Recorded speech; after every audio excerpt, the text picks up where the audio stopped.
pledge allegiance to the flag of the United States of America and to the republic for which it stands, one nation, under God, indivisible, with liberty and justice for all. Roll call. Member Drobish. Here. Member Friend. Happily here. Member List. Here. Member Lowry. Here. Vice Chair Russell. Here. For some reason. What? Car, I guess. Let me check my bag. Okay. Item 3, we'd like to welcome our new member, John List, and I hope that you enjoy being on the commission as much as I have been, and I think it's a good thing for the community, and well, anyway, welcome aboard. Thank you. Welcome to the dream team.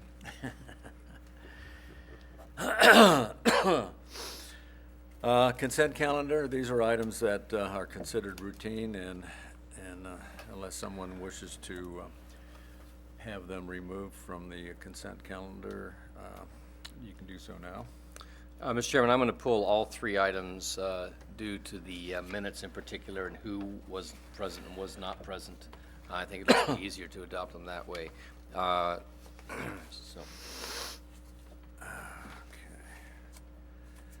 I can't vote on 4.3.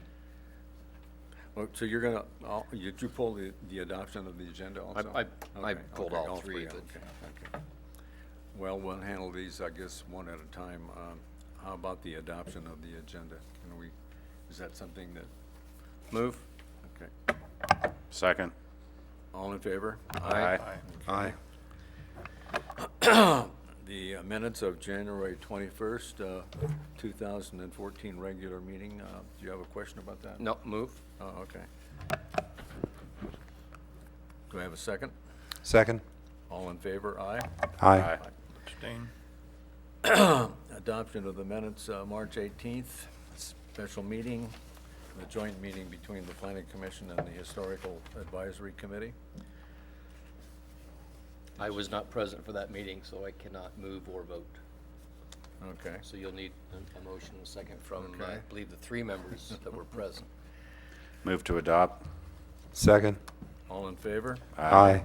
Okay, well, that's taken care of.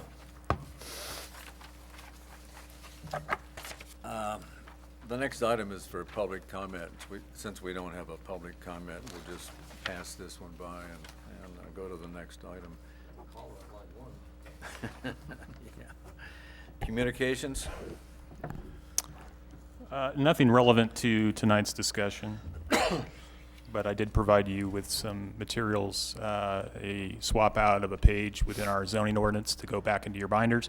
We found a typo, and some correspondence from the UC Davis extension, where they've got some classes that might be of interest to you planning commissioners.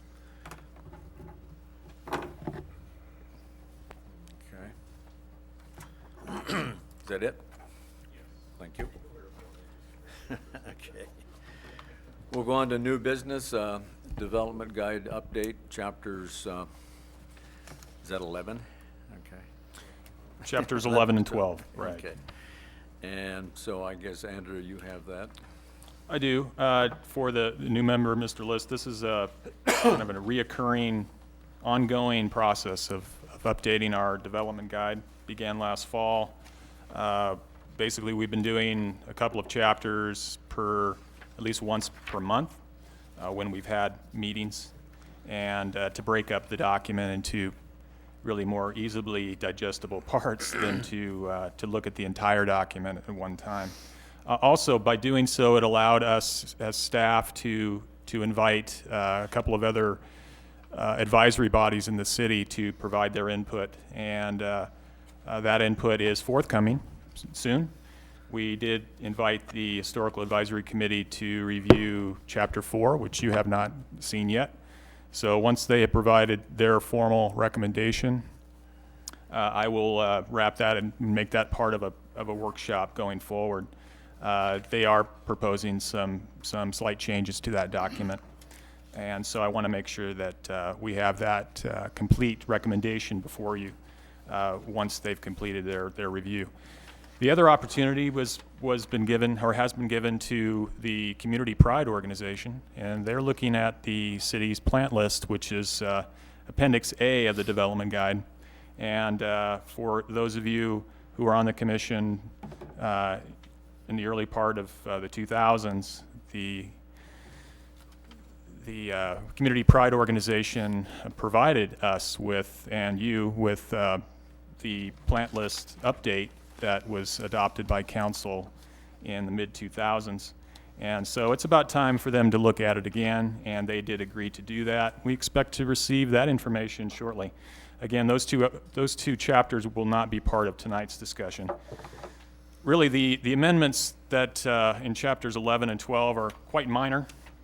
As you will see from your exhibit, the major amendments or edits have been in the lighting section on what is temporarily page C of this submittal to you, and it involves references to our city exterior lighting ordinance reference. That's the main difference tonight. That's really all I have. If you want to ask questions about that, feel free. I'll be happy to answer those. But really not a whole lot for you to review today or this evening, but that's what we've got going forward.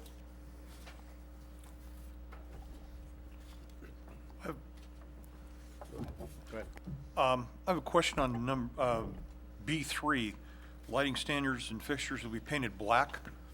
Driving around the community, most of them are a dark green, which I find a little more appealing to me than black. But is there a reason that's changed? Yeah, I think there are still some that are painted black. The two that I can think of are on Sacramento Street, opposite the post office. But you're right, the ones that have been put along the Main Street corridor are green. We'd be happy to make that change if you like. Is that the opinion of the? I support that. Okay. Concur? Yeah, as long as we're clear on what color green. A green such as your sweater or Mr. Commissioner Drobish. You know, something as bright as my shirt probably may not be appropriate. So I don't know how specific we want to get, but I don't think we can simply say green. Black is pretty much black, and Right. white's pretty much white. But then you get into other colors, I think, pastels and fluorescents, et cetera, et cetera. So, well, I think some sort of standard, an olive or, whatever it is out on Main Street, for example, would have, in fact, have to be adopted. I think we still have the cut sheets from that manufacturer in City Hall. So if I were to put a name to it, I would probably call it a forest green. Yeah. I think the green that's on the existing light standards, we don't want to end up painting them to match something new. So Sure. let's just go with the existing green that's used. I had a question, Mr. Chairman, on back on the landscape maintenance, and do we need to make any reference to the new standards that became law some while ago, the onerous ones? I can't remember the name of them, but That's good enough. it just seems that there should be some reference to those. Great observation. Actually, in a future chapter is where that will be handled. It's currently handled already to some extent, but not to the detail of the state mandated. But should there be some cross-reference to that, where you would actually pick it up here and say see section whatever? Because at least with regards to lawn areas, we're talking about watering.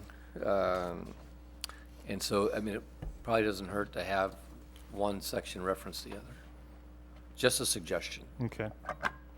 So perhaps maintenance as it relates to the water efficient standards from the state, the perspective. You could even do it as a footnote that says see also, and then takes the reader to that detailed section. Okay, perhaps the appropriate spot would be that first paragraph Yes. as a reference. Yep. Absolutely.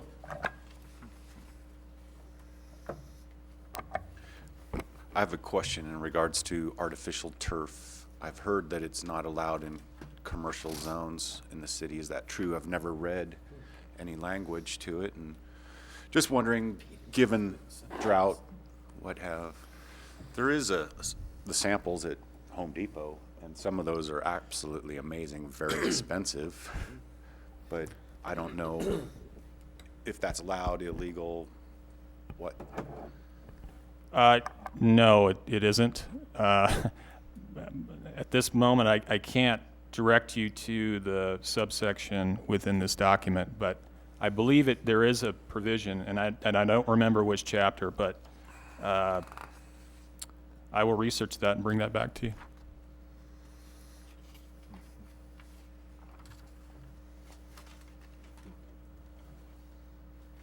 I just have a general comment about the paragraph that's addressed pruning. Sorry.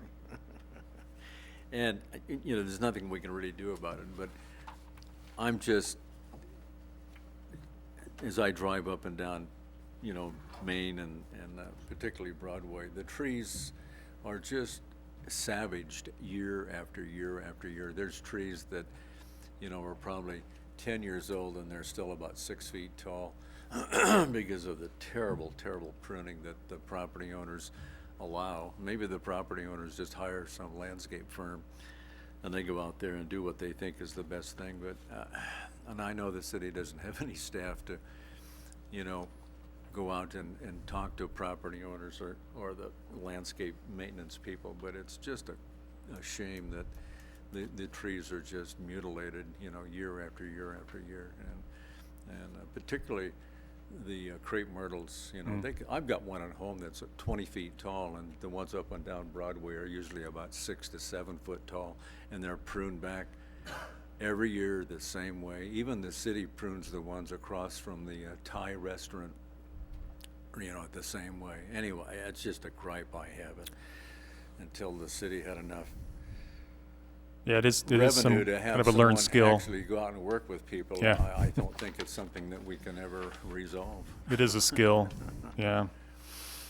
I will offer this, if the commission members as a group or individuals know of a resource that maybe we can not put in the document verse and phrase, but perhaps reference a reader towards a body that or a group or organization that may have those skills and can provide that, at least something to read for them to move forward. I don't know if we want to get to so descriptive in this document where we're specifying, you know, how close, where near the bud do you need to prune, but No, we can't do maybe we can direct them to Native American or native plant groups here in Northern California, or well, you know, Mr. Russell, do you have any suggestions on that? I don't think it's something that we can get a handle on. And I've talked to some of these people, and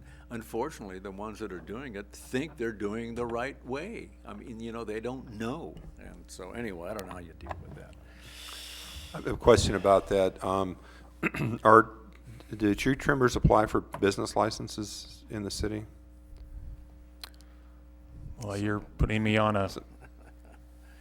I'm guessing here. I'm assuming they do. They are a service. It's a service business providing services within the city. So I would assume that yes, they do. Well, to Les's point, those who do, maybe the city could provide them with a 1-pager or 2-pager with recommended printing practices. That's a good suggestion. I will kind of counter that is that when people apply for a business license, they don't really come to the second floor where we have any or very little interaction with these folks when they come in. So Right. we would be reliant upon the ladies downstairs. I use the word ladies, but they all are women except for the director who's down in finance, and he's typically not at the counter.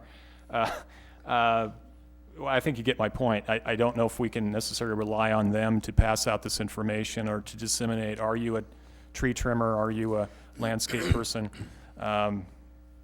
That would be kind of my defense, but we could look at that, absolutely. I just don't think it's gonna be changed, you know, and I'll cite the worst example that in the last 5 years was at the Wiener Schnitzel. There were three Yeah. liquid ambers that were about 30 feet tall, and they suddenly became about 15 feet tall, just whacked off, and half the tree was gone. Right. And with the city, we did make them. You brought those replace to our those three attention. trees, Yeah. and they've been terrible. One of them has been broken off, the other one is partially broken off, but we had trees that Yeah. were 6-7 inches in caliper, and now they're gone because they literally cut the top half of the tree off, you know. And Yeah, I so think anyway, it's so- just a personal gripe Yeah. I have. What we could do is, if there is a readily available handout to provide that just at the counter downstairs as a volunteer measure to someone to pick it up, because I have seen things like that downstairs. A few years ago, several years ago maybe, they had flyers for composting, and they were flyers for another purpose. Maybe it was the garden, something to do with community pride, but yeah, that might be something, if we can find it, that's reasonably sized, that we can leave on the counter, and as a mechanism where someone might get some education out of it. Absolutely, I'd be all for that. Yeah, okay. You mentioned community, and we're like being super informal today because there's nobody out there, so just make that comment. Is this something that we could get community pride to rally around? You know, I mean, the pride in the community and its inventory of trees. I mean, there's Sacramento makes a lot of hay out of the fact that you know, they're the tree city and so forth. We kind of take trees for granted because of all of the second and third growth that surrounds us. But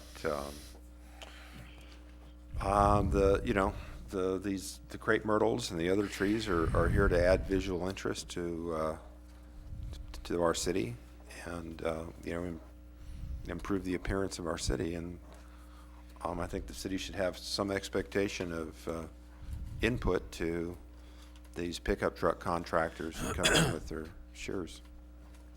Well, we all know the distinction between utility company tree trimmers. You know, they have the right under their codes and laws to remove vegetation as they see fit around the electrical lines and telephone lines that permeate society, and what they do is it's an abomination. But we hope through the plant guide and the tree palette that we have in these plans, and one of the things I've asked Community Pride to kind of look at is maybe if they could code that plant list that'll come back before you with, my suggestion to them was to help us with denoting trees that grow to a certain height, where it might be more appropriate to place underneath that electrical line, so that when at full maturity, you're not going to have the utility companies really affecting the shape and exterior appearance of the tree, because it won't breach that or be an issue. And then, of course, there would be perhaps some coding where trees that are placed within a short proximity could grow to full maturity without having, you know, utility company coming through and really decimating the tree. But there are some, speaking of Sacramento area, there are some tree organizations, Sacramento Tree Foundation, a couple others that escape me at the moment, but they may have some handouts that might be relevant and could be placed down there, or at least provided by us in our department, and maybe even linked to our website of some sort. And again, if we could link it to this document, I hope in the future to have this document have embedded links within it, at least the online version, so that those who really utilize this document can really go out and search and look for those items of their interest. So, Okay. Couple of comments, Mr. Chairman. First, heretofore, I believe that the chairman should be affectionately known as the Lorax, safeguarding the trees. On a serious note, it strikes me that lighting, signage, landscaping, and trees, and I'll separate the two, are a couple of items that frequently come before us and cause us challenges and cause us frustration. Going back to the point on AstroTurf, for example, I would submit that there are a number of places that would actually benefit from AstroTurf as opposed to what they have there presently. And I was actually happy to hear you say that you didn't believe there was a prohibition against that. But in terms of being effective and accepting all the recommendations and suggestions you just put forth, Andrew, I do think that there is some validity, if we want to be effective, at going at the sources, of which I believe are two, and frankly they're common generally to all four of those areas I just listed. That's the business themselves, as well as the business that is doing the tree trimming, the signage installation, and the lighting. And I don't know that it's adequate enough simply to have a link or documents on the counter. And I think, frankly, it is important enough, and Commissioner Lowry kind of talked a little bit about the visual interest, and I do think it's actually important enough that we may have to think about a little bit more effort and maybe some level of automation that can link the business licenses to some information that is specifically given to them and printed in more than one language. And also as a resource, we might also consider the UC Master Gardener Program. They have a lot of information on proper tree pruning techniques and landscaping techniques and all kinds of things, and they're a local resource for us. So, this needs to go perhaps into a bin list, but I think it's important enough that it is something that we probably need to develop a fairly proactive plan for getting a handle on. Those are my comments. Okay. Do you have no comment? Since we're on landscaping, trees and such, in the general plan, there's a reference to this city shall create a historic tree ordinance. And I'm just wondering, does that exist? I can read the section. No, it does not. It does not, okay. The city shall seek to protect and manage Placerville's tree cover to maximize ecological and aesthetic values consistent with the reasonable economic enjoyment of private property. To this end, the city shall adopt and enforce a historic tree ordinance. Great catch, very good. Very, very good. One of those things to put on the to-do list. The landscape maintenance, there's probably 24 or more companies that come around and do this maintenance and stuff, and it's going to be really tough to round them all up and and teach them a little bit. And some of the property owners, they want it done that way. They don't want the trees to grow up and block their buildings and signs and stuff. So we're fighting everybody, Okay, if we're finished with the landscape and the lighting and such, we'll move on to the next item, which is the election of officers. I'd like to state before we get into this, I know it's normal for the vice chairman to move up to chairmanship, but I choose not to become chairman for the next year, so don't nominate me. Mr. Chairman, I believe it would be terribly unfair to the new member to move him into an officership immediately, as much as it might be fun. And I think it would be equally unfair to everyone to have the most senior member do anything along the lines of officer. And having said that, I would like to put forth a consideration for Commissioner Lowry as chair and Mr. Drobish as vice chair, and we can take that as a single nomination, or we can take it as separate nominations. And we're not going to take no for an answer, gentlemen, so might as well just suck it up. I think, as we've discussed before, nominations do not need a second. So are there any other nominations for chair and vice chair? Well, I'll move the nominations be closed. That's fine. All in favor of the nomination as made, just signify aye. Aye. Aye. Congratulations. For clarification, is that 5 votes aye? Where's my golden spike? Silver bullet? Okay. Now, moving on to the really important stuff, the review of the bylaws. I have nothing to add to this or comments to make. Perhaps some of the other members might, you know. I'm going to offer one, and this is my final mea culpa to my fellow commissioners, the city, and to the public. And I would just wonder if we might want to have some consideration under Article 4 meetings, some reference as to compliance with the city's attendance and excused absence policy. Probably having the worst record on this body, I think it's appropriate to bring it up. And I don't know if Andrew has any thought on that as well. It's fine with staff.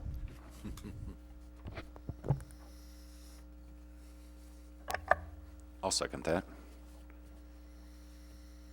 No, we can't really adopt changes tonight, can we, Andrew? That'll have to come back to us. Absolutely, you can. This Okay. agenda item would allow you to do that. Okay, yeah. I thought maybe it was just to make suggestions for changes. You know.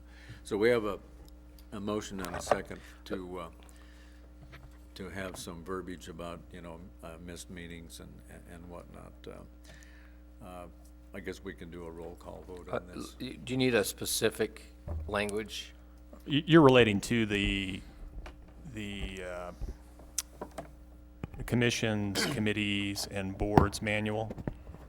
Yeah, or yeah, whatever that memorandum was. Yeah, that's what the document's called. I think a simple So reference something to that. meeting attendance shall be in conformance with the city's ...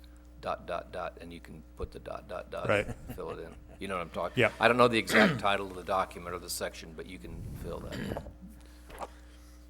Okay, again, we have a motion and a second. Let's have a roll call vote on this. Aye. Member Drobish. Oh, Aye. sorry. Member Friend. Member Russell. Aye. Member Lowry. Aye. Member List. Aye. Okay. Wasn't paying attention. Do we have any other suggestions? Does staff have anything that, you know, might have come up during the year that you might consider? We might consider? We can thank Carol Ann Ogden, frankly, for how tight these bylaws are, actually, because she really went through them as one of the last things that she did, and I think did a good job. I think from staff's perspective, I was kind of tinkering with the idea of maybe you guys thinking about the procedures, order of business section. And I'm not suggesting any changes, but I guess my question to you all is, does this flow, has this been working for you? Or would you like to see some placed on the agenda in not necessarily a hierarchy, but in terms of how the meetings flow? I think it's fine. So do I. Very similar to other boards I've served on. Works fine. Sure. Since you brought my attention to it, though, Andrew, I'm going to bring you to item C.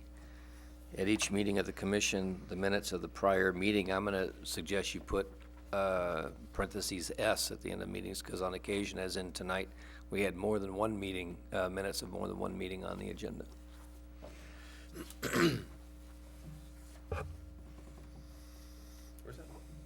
C, page 3, item C, at each meeting of the commission, the minutes of the prior meeting shall be presented for approval. That may be technically incorrect, though, because the minutes, even if we can't vote on them, are still presented.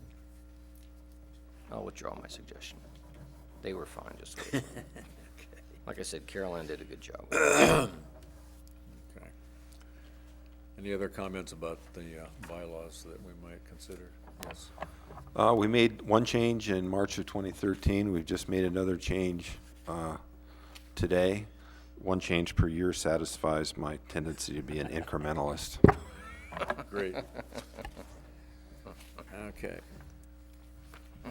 Okay, moving on. This is going to be a very short meeting. Matters from commissioners and staff.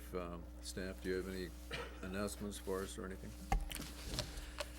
Well, I know Member Drobish brought up an item which I think he's going to, because he's got the paperwork in front of him, he can do that. But I guess what I'll provide for you is the next meeting is 2 weeks from today, and it does not appear that we're going to have a meeting on that date. That could change by 10 o'clock tomorrow morning, but at least at this point, there's a high likelihood that we will not have a meeting. But upcoming items that we expect for this body to consider, deliberate, and in one case, offer recommendation is, as you all are aware, I believe that there is a tenant in the city's old city hall. It's Vindler Real Estate and Associates.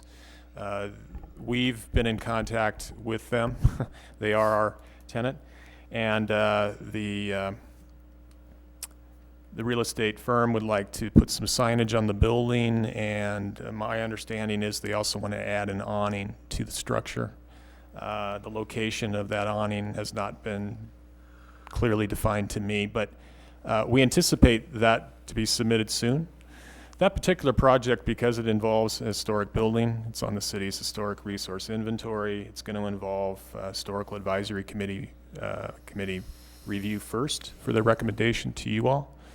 It would be subject to a site plan review, so your criteria, of course, will be the criteria within section 1049, the sign regulations of 10417, the development guide as we discussed tonight.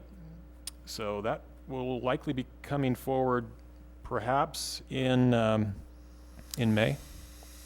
Another item, since we have some time, another item is one of the implementations of our current and recently adopted housing element, and the item should be a quick item involving some changes to the code as it relates to single room occupancy uses, transitional and supportive housing.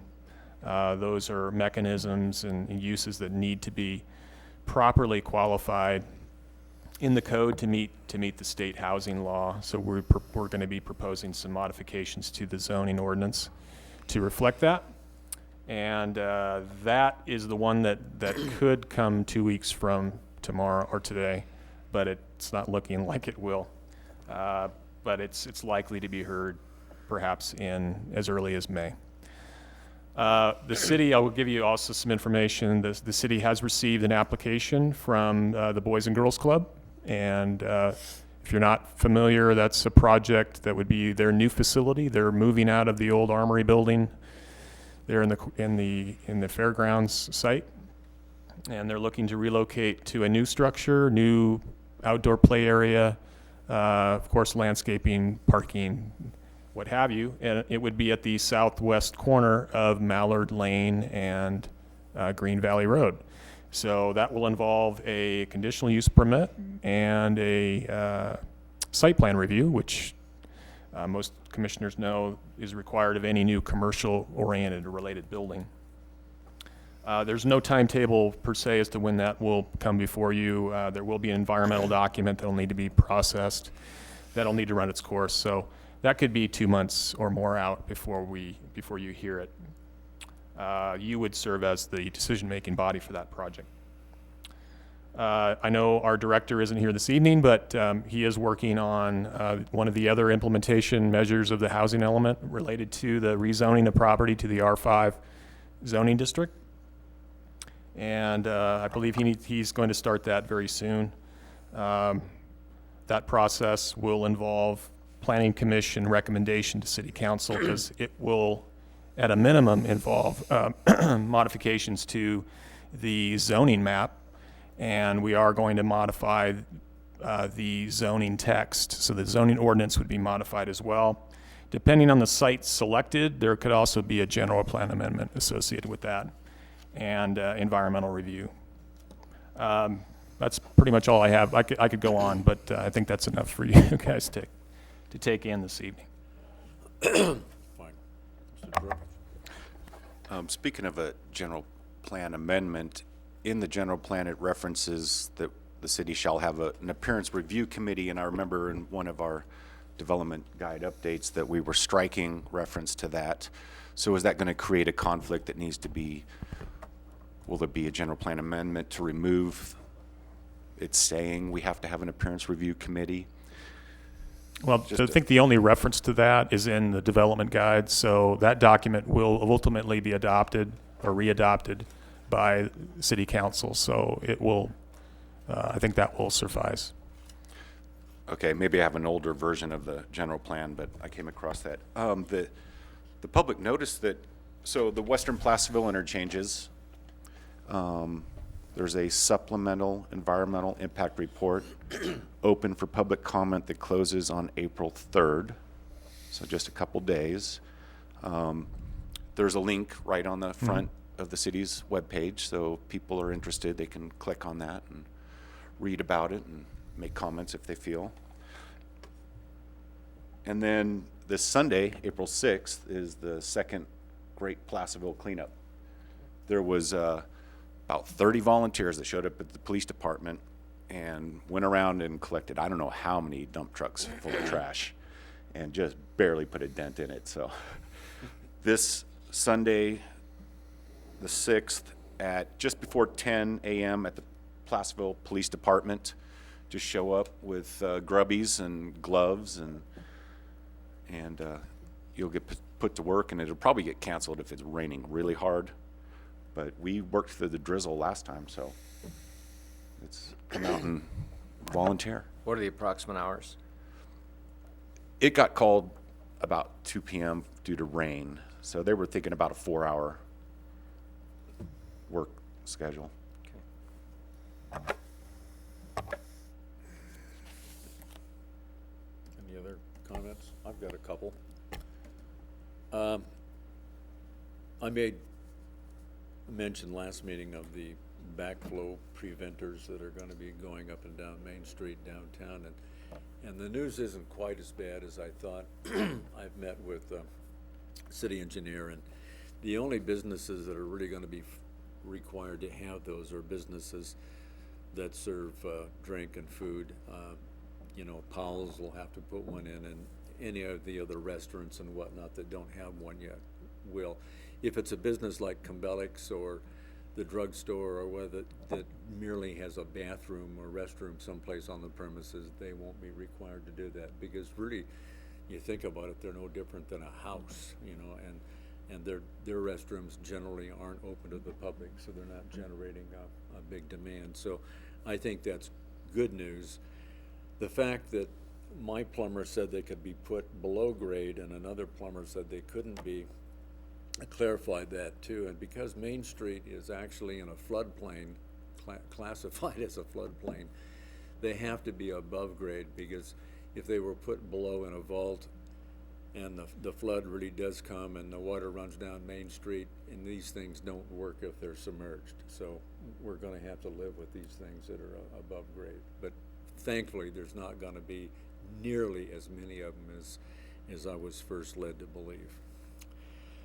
A question for Andrew, and I don't know if you can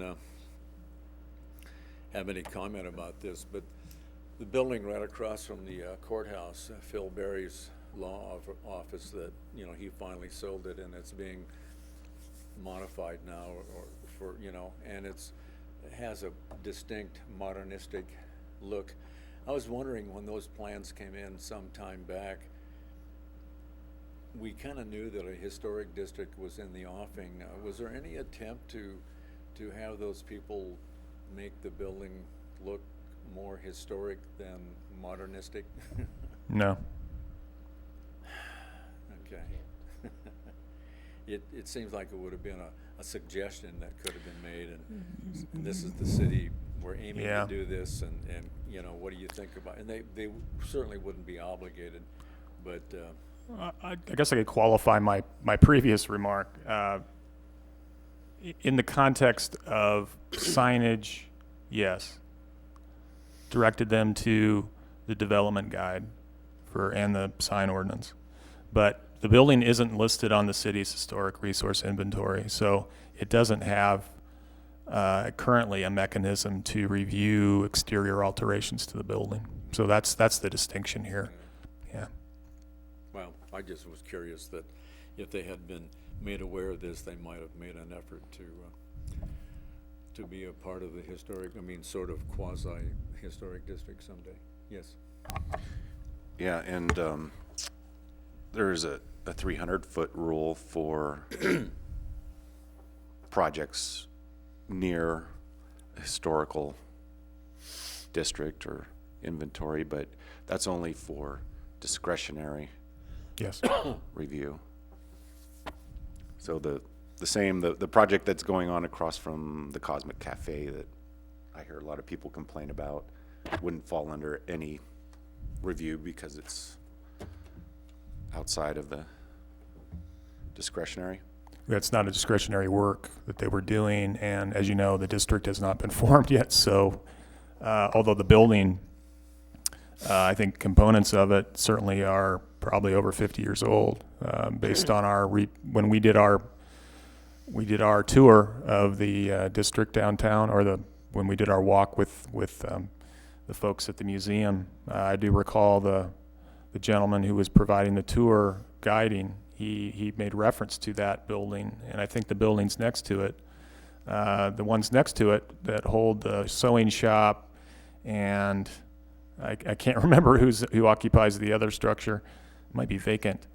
Those are not on the inventory either, I don't believe. But he made reference to some of the oldest buildings in town.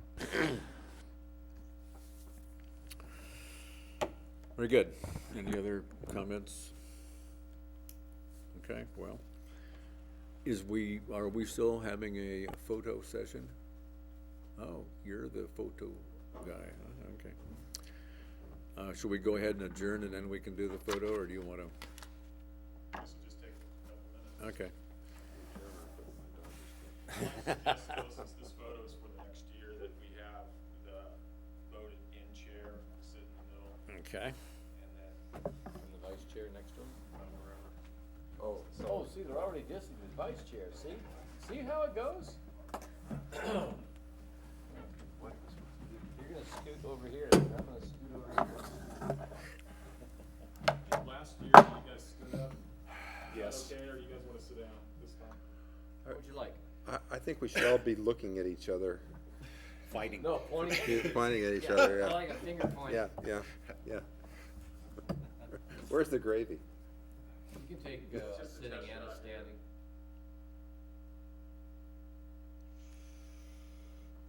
You have to advance the frame. Yeah. Okay, everybody think solemn on it. Time out. Our names are wrong. There are? Yeah. That's not Michael, but the surname is. How about, Mr. Lowry? We're okay. What have I got? Says a draft there you pick go, to be okay. named. You shouldn't have. Okay. Big smile. Smile. I'm standing here. I'll take it. Ready? Mm-hmm. Okay. That was great. The meeting You don't want a shall standing photo? be adjourned. Okay. Yes. No. Well, there you go. I